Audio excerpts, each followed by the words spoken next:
Assalamualaikum warahmatullahi wabarakatuh. Perkenalkan, nama saya Afnia Zahra Anissa dengan NIM 245221090. Bagaimana sejarah perjuangan bangsa Indonesia dalam merumuskan Pancasila sebagai dasar negara? Sejarah perumusan Pancasila sebagai dasar negara tanggal 1 Juni 1945 sangat penting bagi bangsa Indonesia karena hari lahir Pancasila, dasar negara Indonesia. Lalu bagaimana sejarahnya? Kelahiran Pancasila tidak terlepas dari peran Badan Penyelidik Usaha-Usaha Persiapan Kemerdekaan Indonesia atau bisa kita sebut sebagai BPUPKI. Sidang pertama BPUPKI tanggal 1 Juni 1945 bertujuan merumuskan dasar filsafat dan bentuk negara Indonesia merdeka. Saat itu ada 3 tokoh yang menawarkan konsep dasar negara Indonesia, yaitu Muhammad Yamin, Supomo, dan Soekarno. Dalam pidato Soekarno 1 Juni 1945 disampaikan dasar negara Indonesia yang meliputi kebangsaan Indonesia, 2 internasionalisme atau peri kemanusiaan, 3 mufakat atau demokrasi, 4 kesejahteraan sosial, 5 ketuhanan yang Maha Esa. Sidang BPUPKI pun berakhir, namun belum ada hasil kesepakatan dasar negara. Rumusan dasar negara kemudian dibahas oleh Panitia 9, anggotanya terdiri yaitu 1. Insinyur Soekarno sebagai ketua, 2. Muhammad Hatta, 3. Ahmad Subarjo, 4. Muhammad Yamin, 5. Abdul Wahid Hasyim, 6. Abdul Kahar Muzakir, 7. Abi Kusno Cokro Sujoso, dan ke-8 ada Agus Salim, dan ke-9 ada Maramis. Pada 22 Juni 1945, Panitia 9 menyelesaikan sebuah rumusan yang disebut Piagam Jakarta, yang di dalamnya berisi 1. Ketuhanan dengan kewajiban menjalankan syariat Islam bagi pemeluk-pemeluknya, 2. Kemanusiaan yang adil dan beradab, 3. Persatuan Indonesia, 4. Kerakyatan yang dipimpin oleh hikmah kebijaksanaan dalam permusyawaratan perwakilan, dan ke-5. Keadilan sosial bagi seluruh rakyat Indonesia. Namun sebelum disahkan, sila pertama yang berbunyi ketuhanan dengan kewajiban menjalankan syariat Islam bagi pemeluk-pemeluknya diubah menjadi ketuhanan yang Maha Esa. Perubahan tersebut sebelumnya telah didiskusikan kepada 4 tokoh Islam yakni Ki Bagus Hadikusumo, Wahid Hasyim, Kasman Singodimedjo, Teuku Muhammad Hasan.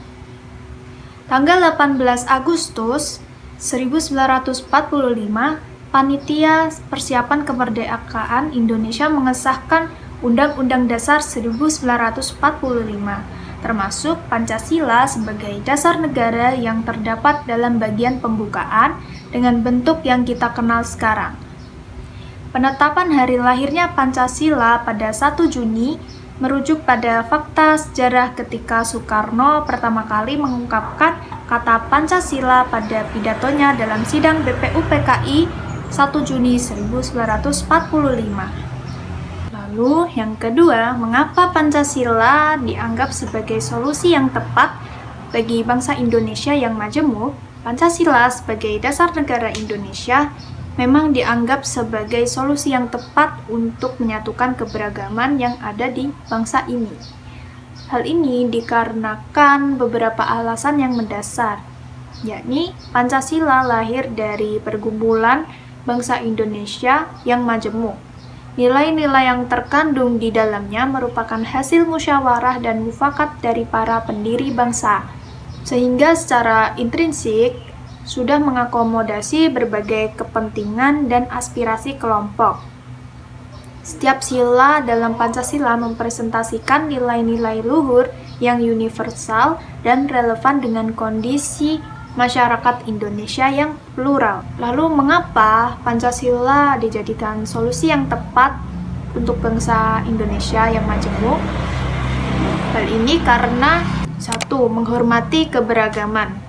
Menghormati keberagaman berarti menghargai dan mengenali keberagaman yang ada di Indonesia seperti budaya, suku, ras, etnis, agama, serta geografis sebagai kekayaan bersama. Bahkan dengan menghargai keberagaman ini, dalam hal ini bisa meningkatkan persatuan dan kesatuan bangsa.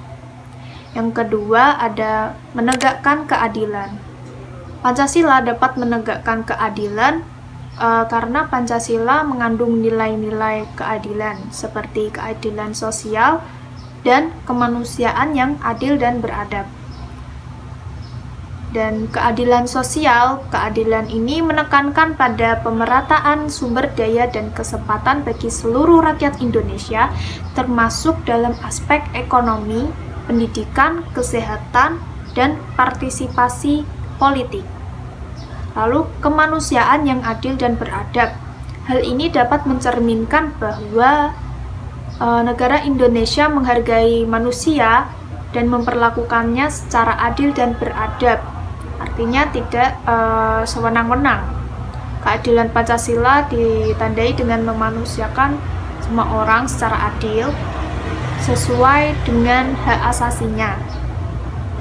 Yang ketiga yakni menjamin persatuan. Mengapa demikian? Karena Pancasila itu merupakan media pemersatu bangsa yang di dalamnya terkandung nilai-nilai toleransi, harmonisasi, dan bersifat terbuka mengikuti perkembangan zaman.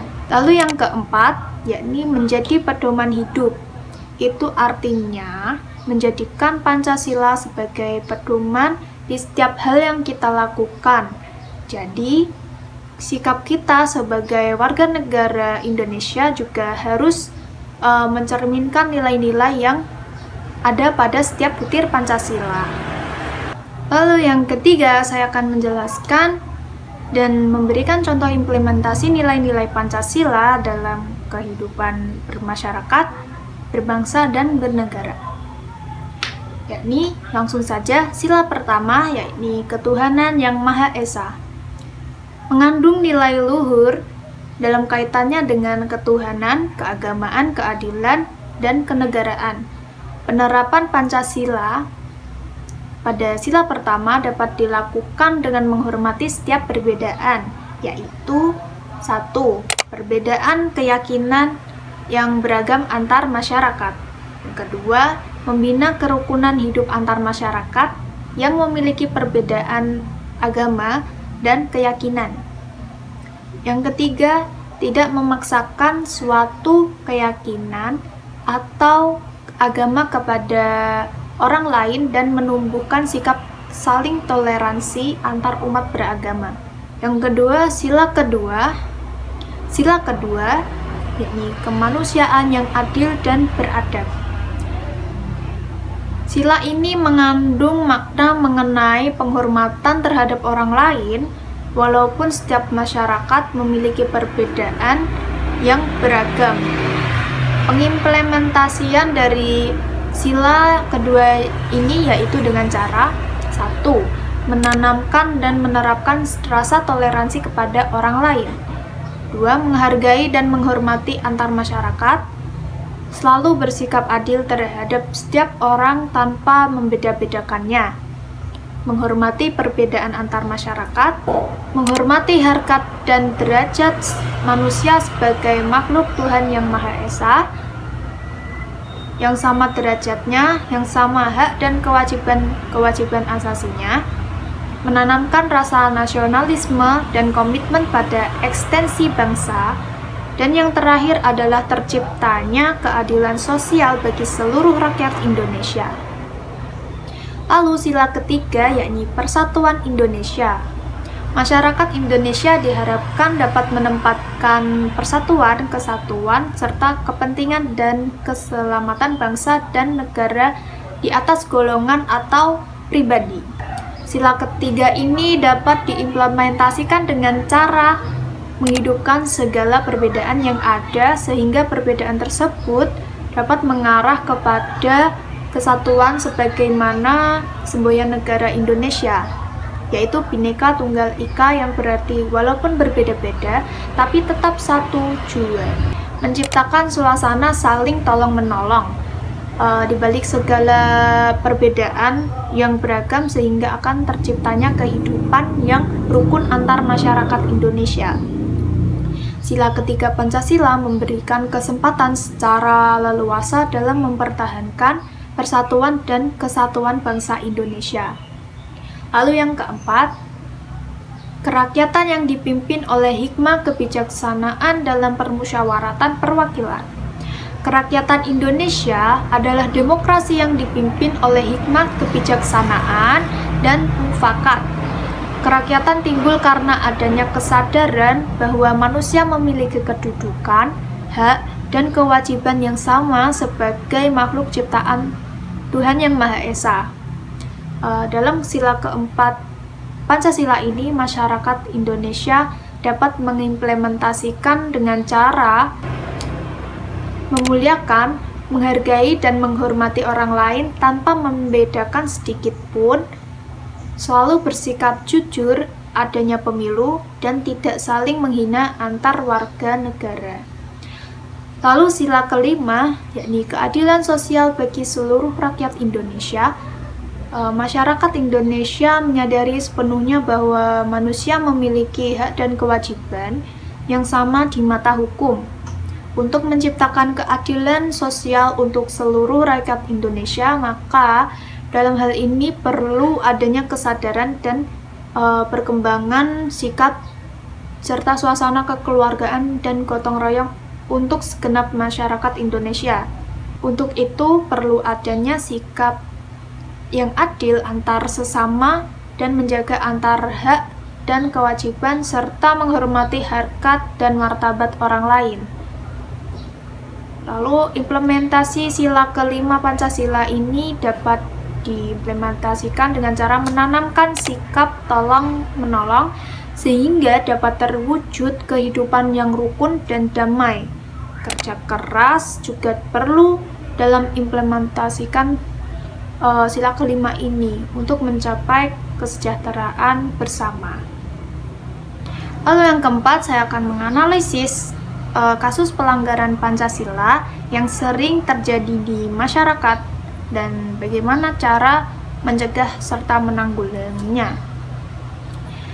Kasus pelanggaran Pancasila yang terjadi di masyarakat yakni pelanggaran terhadap sila pertama atau ketuhanan yang Maha Esa. Sering terjadi dalam bentuk intoleransi agama, suku, dan ras, contohnya diskriminasi terhadap kelompok minoritas, kekerasan atas nama agama, dan penghinaan terhadap simbol-simbol keagamaan. 2. Korupsi, pelanggaran terhadap sila kelima atau keadilan sosial bagi seluruh rakyat Indonesia sering terjadi dalam bentuk korupsi. Tindakan korupsi merugikan negara dan masyarakat, serta menghambat pembangunan. Lalu yang ketiga ada kekerasan, pelanggaran terhadap sila kedua atau kemanusiaan yang adil dan beradab, sering terjadi dalam bentuk kekerasan fisik, verbal, dan psikologis. Contohnya, kekerasan dalam rumah tangga, bullying, dan kekerasan seksual. Lalu yang keempat ada diskriminasi. Pelanggaran terhadap sila kedua dan ketiga Persatuan Indonesia sering terjadi dalam bentuk diskriminasi berdasarkan gender, kelas sosial, atau orientasi seksual. Lalu, pelanggaran hak asasi manusia. Pelanggaran terhadap harkat dan martabat manusia merupakan pelanggaran terhadap seluruh sila Pancasila. Contohnya, penyiksaan, perbudakan, dan penghilangan paksa.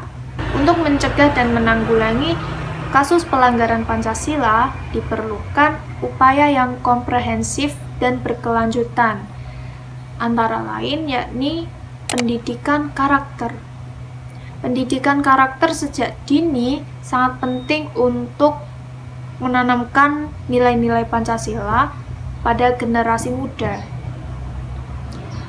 Pendidikan karakter dapat dilakukan melalui sekolah, keluarga, dan masyarakat. 2. Penguatan hukum. Penegakan hukum yang tegas dan konsisten terhadap pelaku pelanggaran Pancasila sangat penting untuk memberikan efek jera. Yang ketiga ada peningkatan kesadaran masyarakat. Meningkatkan kesadaran masyarakat tentang pentingnya nilai-nilai Pancasila dapat dilakukan melalui berbagai cara seperti kampanye, sosialisasi, dan dialog antar agama.